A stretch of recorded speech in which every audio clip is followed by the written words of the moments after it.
दिल्ली में HB group द्वारा आयोजित राजधानी गौरव अवार्ड में बहुत सारे ऐसे सोशलिस्ट या फिर अन्य क्षेत्रों में काम करने वाले लोगों को एचबी ग्रुप के द्वारा सम्मानित किया गया था। ऐसे में फरीदाबाद के एडवोकेट तरुण अरोड़ा भी इस अवसर पर वहां मौजूद रहे और इनको सम्मानित किया गया था।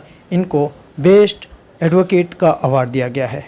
मैं जानना चाहूँगा एडवोकेट तरुण अरोड़ा से कि जो अवार्ड मिला है एक ऑर्गेनाइजेशन जो कि इस तरीके की सामाजिक मुद्दों को लेकर जो काम करने वाले लोग हैं उनको सम्मानित कर रही है, तो उनकी क्या कुछ क्राइटेरिया इनका स्पेशली उन्होंने चेक किया, देखा जो इनको बेस्ट एडवोकेट का अवार्ड दिया है, ऐसे किस तरीके की क्राइटेरिया पे बेस पे आपको सम्मानित करने का मौका? देखिए, एचवी ग्रुप का बहुत बहुत धन्यवाद जो उन्होंने इतना बड़े कार्यक्रम में मुझे इनवाइट किया और न केवल इनवाइट किया, सम्मानित भी किया बेस्ट एडवोकेट के अवार्ड से। और हमारे जो संस्थानों के द्वारा कोर्ट में जनहित की याचिकाएं दायर की गई हैं उन्हीं इसी कैटेगरी में मेरे को सम्मानित किया गया था। देखा जाए वहाँ पे बहुत सारे ऐसे प्रोग्राम में शरीक हुए जो अपने फील्ड के माहिर लोग थे, तो कहीं ना कहीं उस लोगों के बीच में आपका अपना प्रेजेंटेशन देना और अपने फरीदाबाद के तरफ से जाकर इस तरीके के सम्मान लेना, खासकर दर्शक देखें पीएनएन के माध्यम से, तो कुछ अपने स्पेशल कुछ क्राइटेरिया जिसके बेस पे आपने काम किया वो जाने। सर, मैंने अपना लॉ से पीएचडी की हुई है, क्रिमिनोलॉजी से। इसके अलावा कुछ जनहित के जो कार्य हैं वो समाजी संस्थाओं के साथ मिलकर के जनहित याचिकाएं हमने ऑनरेबल कोर्ट में दायर की गई हैं। जैसे कि एक मुद्दा है जिसमें हमारा फरीदाबाद प्रशासन कोर्ट ऑफ कंटेप्ट का मामले भी दर्ज हो चुके हैं।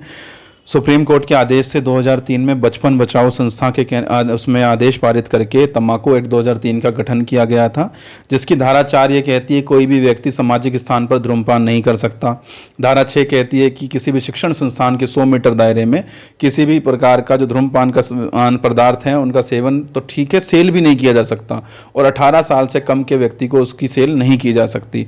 इन सभी चीज़ों की उल्लंघन को लेकर के हम ऑनरेबल कोर्ट गए थे, जिसमें ऑनरेबल कोर्ट श्री अमजद खान साहब ने 14 सितंबर 2021 को एक आदेश पारित किए थे फरीदाबाद प्रशासन को, ऑनरेबल डीसी साहब को, ऑनरेबल एसडीएम साहब को, तीनों एसडीएम से उसमें बड़कलगढ़, फरीदाबाद और अपने बल्लभगढ़, लेकिन उस सीपी साहब, सीएमओ साहब उस आदेशों की भी पालना नहीं करवा रहा था प्रशासन, जिसके बाद कोर्ट ऑफ कंटेप्ट का मामला दर्ज करवाया गया प्रशासन के खिलाफ।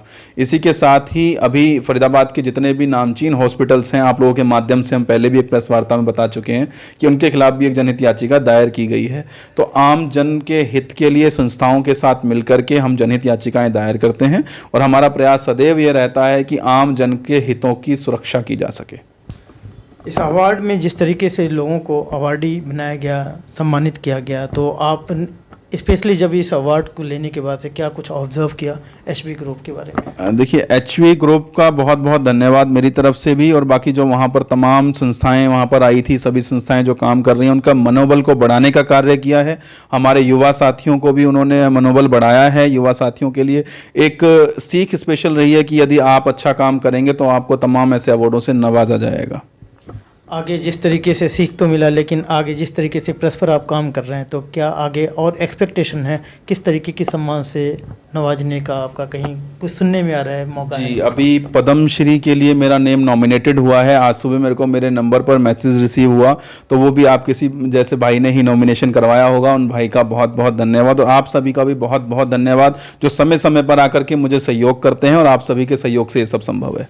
जिस तरीके से ये सभी के पीछे देखा जाए, आप अगर काम करते हैं और ऐसे नीडी लोग हैं जो कहीं ना कहीं लीगल उनको सपोर्ट की ज़रूरत होती है, या सामाजिक कामों में उनको कहीं ना कहीं मौका नहीं दिया जाता है, उनकी परेशानियों को नहीं सुना जाता है, तो किस तरीके से आप रीच करते हैं, अप्रोच कैसे आप तक हो सकता है उनका? देखिए, हमारा जो चैम्बर है इसमें 39 number booth number 39 lower chamber building near Hanuman मंदिर सेक्टर 12 डिस्ट्रिक्ट कोर्ट आकर के वो संपर्क कर सकते हैं 10 से 5 वर्किंग डेज में। इसके अलावा मेरा कॉन्टैक्ट नंबर है 7838748115, कभी भी वो 24 घंटे में कभी भी फ़ोन कर सकते हैं।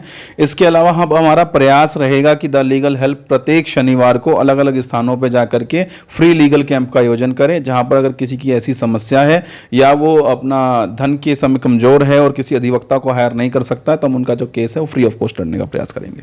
इस न्यायालय के जो कुटिया में बैठे हैं, यहाँ पे बहुत सारे ऐसे लोग हैं, बहुत अच्छे तरीके से लोगों को मोटिवेट करते हैं, लेकिन लोग वहीं से शिकार भी होते हैं।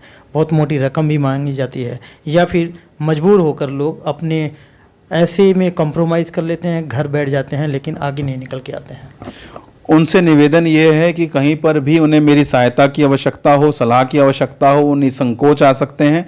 दूसरी बात, किसी के भी अगर हम भ्रष्टाचार का हमने सहयोग तो करना ही नहीं है। अगर हम रिश्वत देंगे वह भी जुर्म है, रिश्वत लेंगे वह भी जुर्म है। तो सभी से निवेदन है, किसी भी प्रकार का कोई भ्रष्टाचार होता देखते हैं तो विजिलेंस को कंप्लेंट कर सकते हैं, हमारी सहायता चाहिए हमारे पास आ सकते हैं। और कहीं पर भी अगर आप गलत नहीं हैं तो आपको कॉम्प्रोमाइज़ करने की कोई आवश्यकता नहीं है, न्यायालय से आपको न्याय जरूर मिलेगा। देश दुनिया की हर लेटेस्ट खबर देखने के लिए सब्सक्राइब करें हमारे चैनल PNN को और साथ ही बेल आइकन दबाना ना भूलें।